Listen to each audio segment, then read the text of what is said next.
కల్పిస్తూ ఉంది అని చెప్పి మీ ద్వారా మంత్రి గారిని అడుగుతా ఉన్నాను అధ్యక్ష. అంతేకాకుండా గతంలో 1 సెంటు పొలంలో స్థలం ఇచ్చామని చెప్పి హ్యాండింగ్ చేసి తద్వారా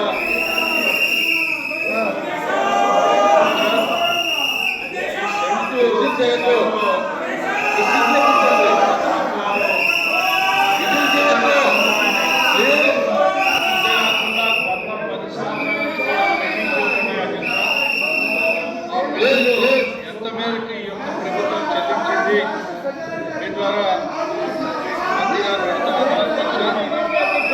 ఇల్లే కాదు ఊళ్ళే నిర్మిస్తాం అని చెప్పి కనీసం మౌలిక వసతులు కూడా కల్పించకుండా కొన్ని వేల ఎకరాలు మీ సప్లిమెంటరీ రేట్ అడగండి. మినిస్టర్ గారు చెప్పిన దాని మీద మీ సప్లిమెంటరీ రేట్ నేను అడుగుతా ఉన్నాను అధ్యక్ష. గతంలో కట్టిన ఇళ్ళకి నిధులు కేటాయించలేదని